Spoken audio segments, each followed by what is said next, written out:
Tenemos varios puntos entonces que hablar hoy con respecto a las binacionales. Rápidamente, quería hacer un repaso de lo que ocurre con Yacyretá en este momento, así como cómo podría explicarse esa suerte de irrupción del Tribunal Superior de Cuentas de la Unión, TCU, en Itaipú o en las futuras negociaciones, y también llamar un poco la atención sobre esta reiteración de un hecho que a mí me llama la atención, ¿verdad?, que hizo el presidente Santiago Peña en la COP28 en Dubái. Ok, arranquemos con Yacyretá entonces. Comencemos con la cuestión de la deuda. Hay un pleito entre Argentina, el Estado argentino, y tribunales, en este caso de Nueva York, sobre el tema de la privatización de yacimientos petrolíferos fiscales. Había plazos, había montos, etcétera, y la jueza que entiende el caso le permitió a la Argentina presentar unos activos para evitar el cobro de una indemnización multimillonaria y en dólares naturalmente. Entonces, ante esa posibilidad comenzó a manejarse como activos posibles no solamente la participación accionaria del Estado argentino en YPF, sino inclusive hablan de la deuda de Yacyretá. La deuda de Paraguay en Yacyretá, dicen, especialmente los medios colegas en Argentina. En primer lugar, llama la atención que si te piden como activo una garantía, no podés presentar un pasivo. Absolutamente. Porque todo el mundo sabe que el pasivo, en definitiva, lo que te indica en una contabilidad es quiénes son los dueños de esa empresa, ¿verdad?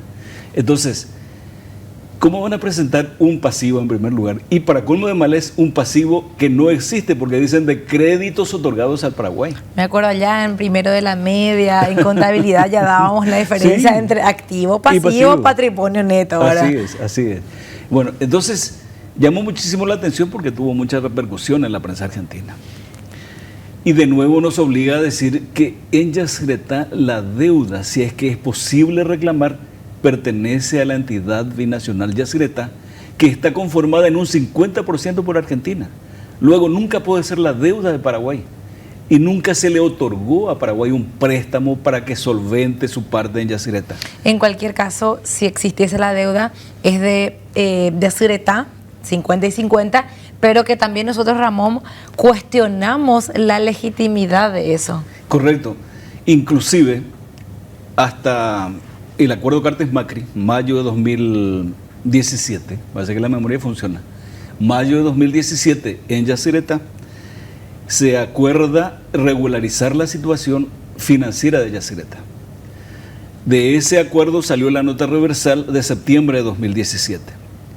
Y en ese contexto se hablaba de un saldo neto de 4.000 millones y monedas. 4.000, te digo exactamente, 84.063.000 dólares. Ese monto mencionan los colegas en sus publicaciones. Y esa deuda no es de Paraguay. Y esa deuda está mal aplicada.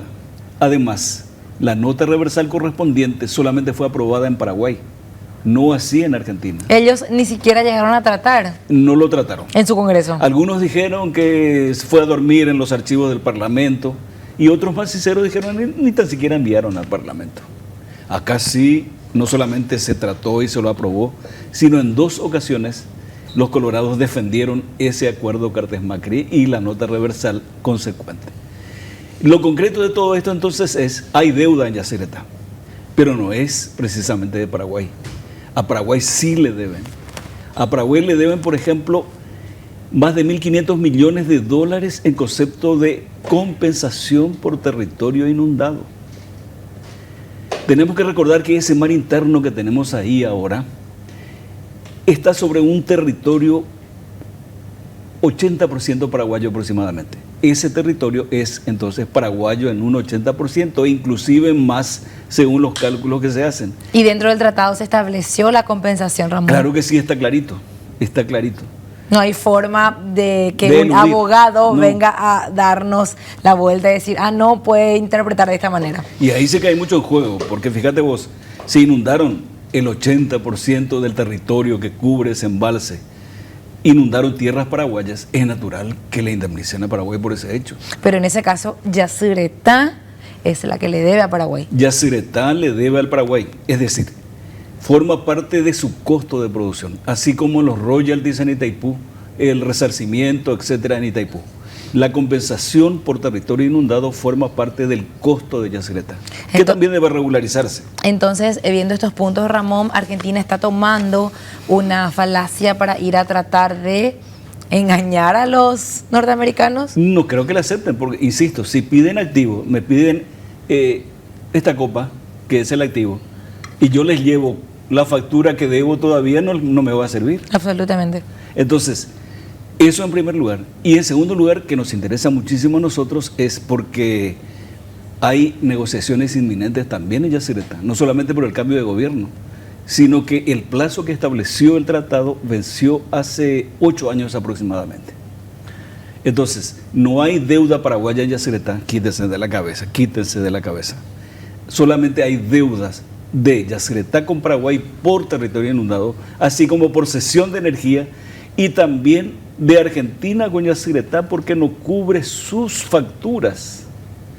Se habla de una deuda tremenda y del orden de los 4 millones de dólares. Pero, o sea, Argentina es la que nos está pagando su cuenta de la luz. Por otra parte, si vos diríamos. sencillamente decís, por ejemplo, ¿por qué dicen que Paraguay le debe? Y te fijas, la cantidad total de energía producida por Yacyretá desde 1994, en 29 años, te das cuenta o te vas a dar cuenta de que el 93% lo aprovechó Argentina. Luego, si yo cobro esa cantidad de energía, nunca puede haber deuda en Yacyretá. Algo raro pasó ahí que tiene que descubrirse alguna vez. Ese es el primer punto, Gladys. Bueno, entonces esta es la situación hoy en Yacyretá y sin duda vamos a seguir publicando sobre eso. Ahora, ¿qué está pasando en Itaipú? Sencillamente en estos días leíamos un emplazamiento del Tribunal de Cuentas de la Unión. Sería un organismo similar a la CGR de Paraguay, Contraloría General de la República, es decir, Contraloría General de la República en Paraguay. La diferencia está en que los brasileños tienen atribuciones judiciales, es decir, pueden juzgar los hechos y nosotros no. A lo sumo, la Contraloría General de la República presenta el caso a la Fiscalía. Lo concreto es que de pronto, ¿verdad?, irrumpe y ordena al gobierno, al Ejecutivo brasileño, que le presente su plan de acción con relación a la revisión del anexo C del Tratado de Itaipú. Y adelanta conceptos que llaman mucho la atención. Por ejemplo, un hecho, la tarifa.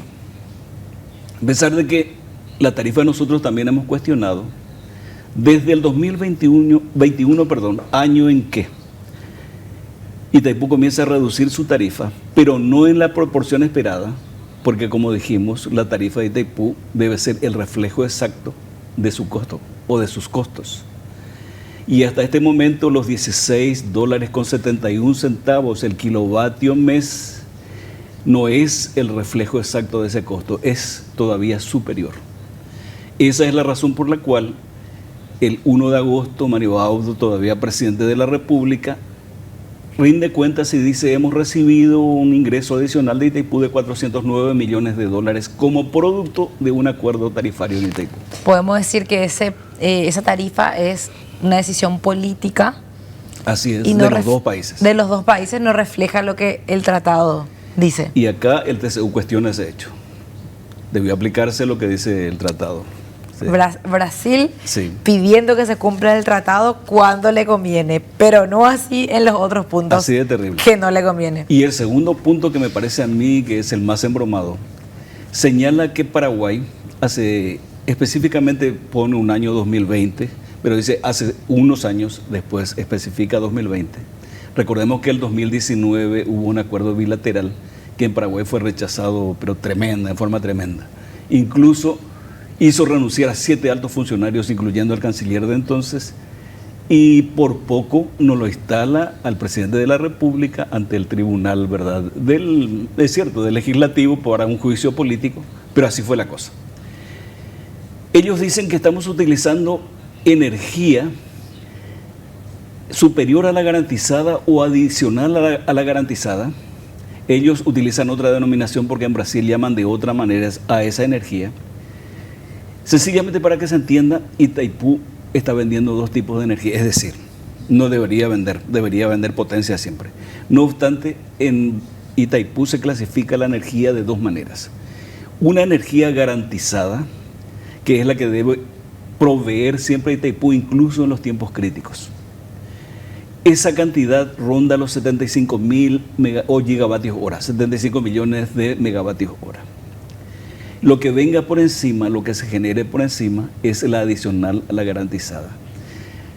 La energía fija o la energía garantizada cuesta realmente lo que cuesta producir en Itaipú, alrededor de $40 el megavatio hora. Mientras que la adicional tiene un precio del orden de los $6 el megavatio mucho más bajo. hora. Entonces, nos acusa de que estuvimos haciendo una maniobra para cubrir esa deficiencia nuestra, es decir, ese hecho de contratar más energía adicional que energía garantizada, y eso hizo que Brasil pagara mucho más y por consiguiente que nosotros participáramos en el costo de Itaipú. No define qué costo, no especifica, solamente en un 12%, mientras que Brasil lo hace en un 20%. Lo concreto es que cuando haces un promedio de cuánto paga la ANDE, ellos dicen alrededor de $30 el megavatio hora, el TCU. Mientras que a Brasil le sale alrededor de $60 el megavatio hora, dicen. Incluyendo el resarcimiento por la cesión de energía, dicen. Y ahí ya se vuelve bastante oscuro el asunto. Porque la cesión de energía es algo solamente admitido por los que interpretan el tratado de esa manera, no así lo que dice el mismo tratado.